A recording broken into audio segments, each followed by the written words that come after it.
Tänään on 27.10.2025. Mulla oli tänään paniikkikohtaus.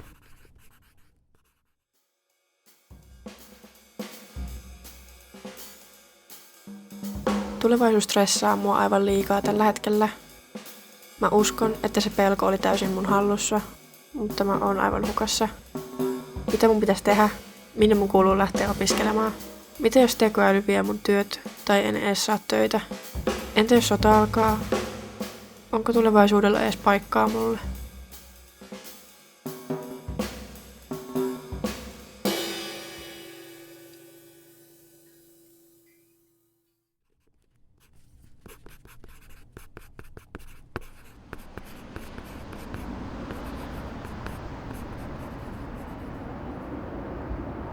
Uutisia on hyvä lukea.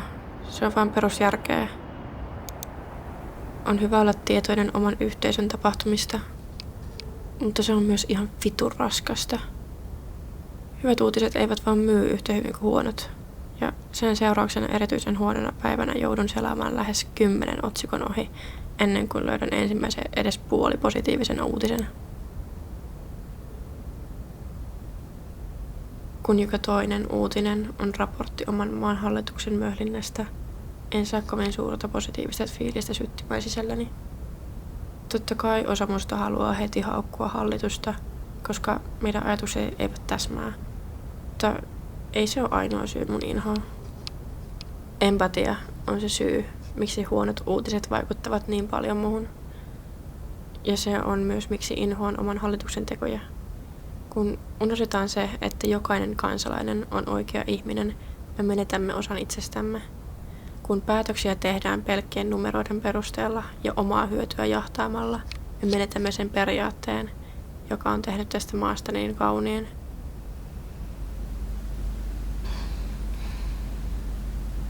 Ja joo, oon kuullut perusteluita, kuten velan tiputus, ja se on vain pakollista, mutta se ei ole ainoa keino. Se on vain yhden puolueen keino, ja se keino, joka unohtaa huonoiten pärjäävän ihmisen.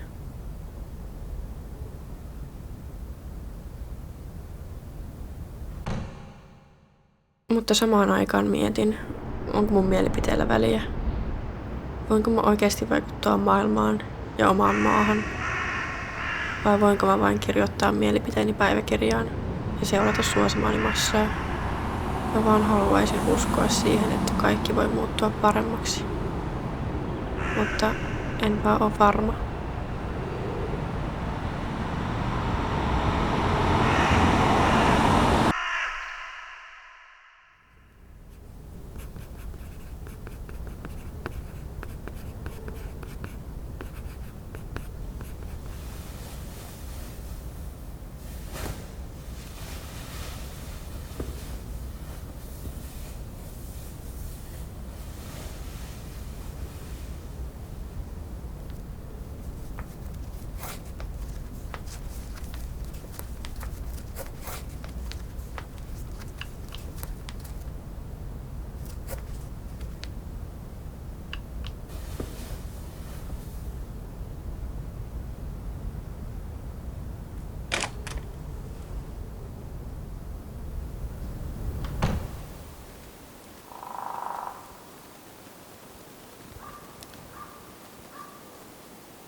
Maailma ilman tauteja, sotia ja nälänhätää.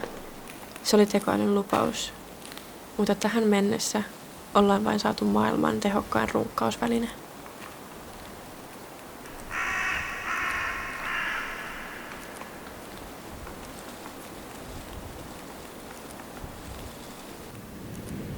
En tiedä, onko vieläkään tavannut yhtäkään täysin järkevää ChatGPT-fania. Olen vain nähnyt ihmisiä, ketkä ovat liian laiskoja omaksi hyväkseen, tai niin epätoivoisia, että sen käyttö on heille pahaksi.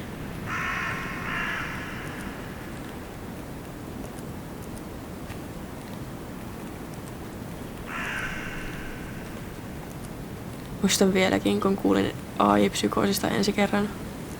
Mun järkytys ei ole vieläkään täysin laskenut.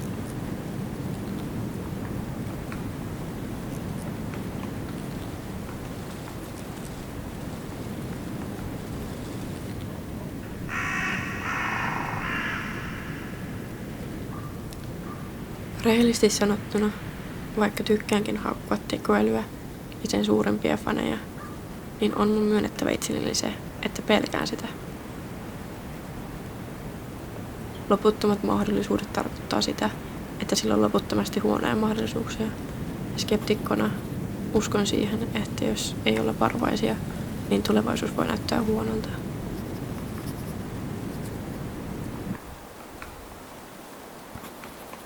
Kun jahtamme innovaatiota, on tärkeää muistaa kysyä itseltämme, onko tämä järkevää? Ja musta tuntuu siltä, että tekoälyn kanssa välillä unohdamme kysyä sen. Haluaisin vain, että mietitään tekojamme edes hetken.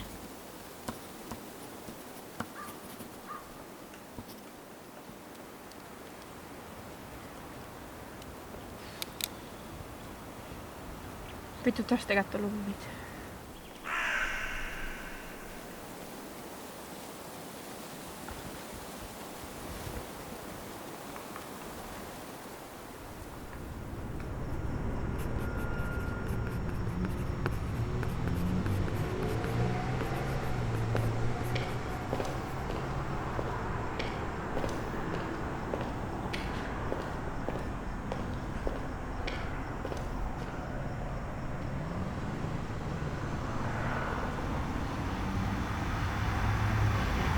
Onko nuorilla tulevaisuutta? Tiedän sen, että toi kysymys kuulostaa suurimmalle osalle täysin älyttömältä, mutta en ole varma enää sen vastauksesta.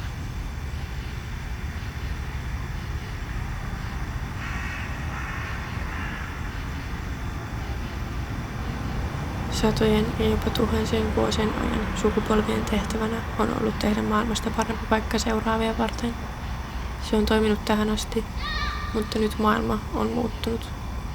Tuhoamme maapalloa, ilmastoa ja keräämme vallan vain tietyille ryhmille.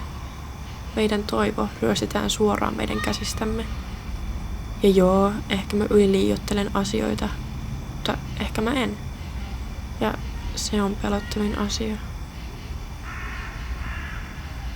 Toisin kuin moni luulisi, mä en halua olla toivoton.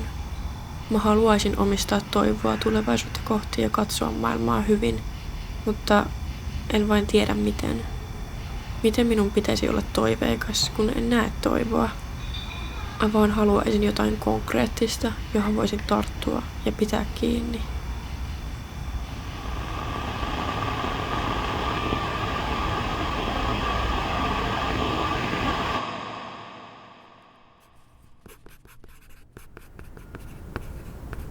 Tänään on 8.11.2025. Mä oon uupunut. Viimeinen vuosi on tuntunut siltä, että on vaan uponnut syvään pimeään mereen. Ja en tiedä, pääsenkö pinnalle. Välillä mä näen valoa pinnalla, mutta mä oon yrittänyt tarttua siihen jo niin monta kertaa epäonnistuen, että tässä vaiheessa pelkään yrittämistäkin. Melkein vuosi sitten mä valmistuin lukiosta. Muistan vielä, kun suunnittelin omaa työnhakua iloisin ajatuksin täynnä uskomusta itseeni. Uskoen siihen, että kunhan mä oikeasti yritän, niin saan nopeasti työn ja elämä jatkuu. Nyt vuosi myöhemmin jatkan vieläkin yrittämistä, mutta ainoa vastaus on: valitettavasti valintamme ei kohdistunut sinuun. Suurimmasta osasta paikoista en edes saa vastausta, ja enhän mä voi syyttää heitä siitä. Kun jokaiseen avoimeen työpaikkaan on tuhansia hakijoita, ei ole ihme, että suurinta osaa hakemuksista ei katsota läpi. Vaikka tiedän sen, että työmarkkinoiden tilanne on huono, silti syytän itseäni. Jokaisen työpaikkaan saa asentaan joku, joten ehkä mä en vaan riitä. Ja ehkä mä olen niin huono, että mun pitää odottaa vuosia työttömänä ennen kuin joku säälii mua niin paljon, että antaa mulle työn. Mutta entä jos silloinkin mä epäonnistun ja menetän mun ainoan mahdollisuuden? Mitä jos mä en vaan riitä?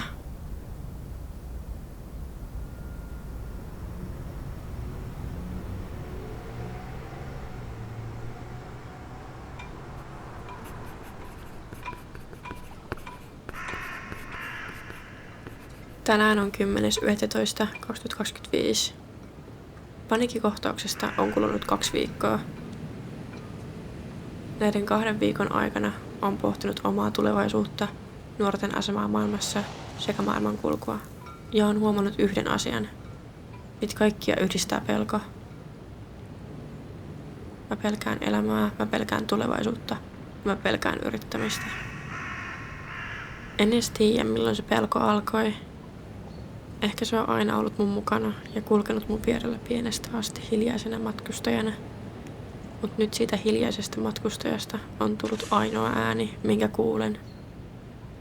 Jokainen mun ajatus ja teko tuntuu määräytyvän sen pelon mukaan. Mä vaan haluaisin hautautua omaan sänkyyn ja piiloutua maailmalta, mutta jopa sekin pelottaa liikaa. Pelko on halvaannuttanut mut. Mä haluaisin paremman elämän, mä haluaisin työpaikan ja mä haluaisin kokea elämää, mutta mua vaan pelottaa. Mutta mikä mua pelottaa? Yrittäminen, epäonnistuminen. Kyllä mäkin tiedän, että ilman yrittämistä ei voi onnistua. Miksi mä edes juoksen karkuun? Mitä helvettiä mä oon aatellut?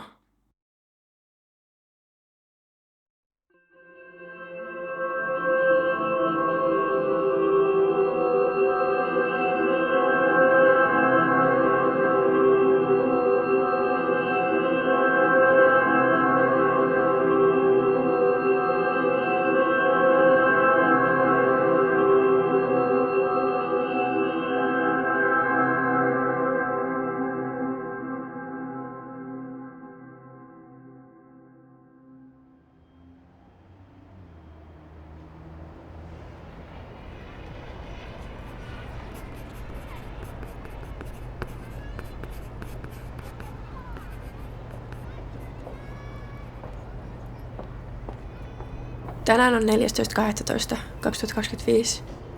Viime kerrasta, kun kirjoitin tähän päiväkirjaan, on vähän yli kuukausi. Tässä ajassa saatiin vähän luntakin maahan. Mä oon ollut siitä iloinen.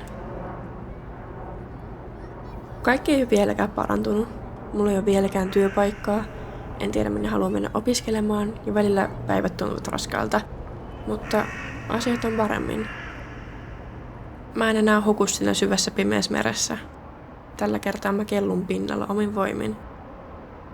Mun pelko on palannut hiljaisen matkustajan rooliin. Tietty välillä se yrittää tarttua rattiin, mutta mä en anna se ohjata mun elämää enää. Mä menen tällä hetkellä 1 päivä kerrallaan, kunnes tää vaihe mun elämästä on vaan haalea muisto. Tietysti mä pelkään vieläkin tulevaisuutta, mutta se ei enää määrittele mua. Mä en piileskele sen pelon takana. Mä tiedän sen, että ilman yrittämistä sä aina epäonnistut. Asiat on vieläkin epäselviä. Tulevaisuus on vähän synkkä. Työttömyys vieläkin painaa mieltä. Mutta homman on vaan pakko jatkua. Tämän synkän tunnelin päässä onkin valoa. Pian mä tartun siihen.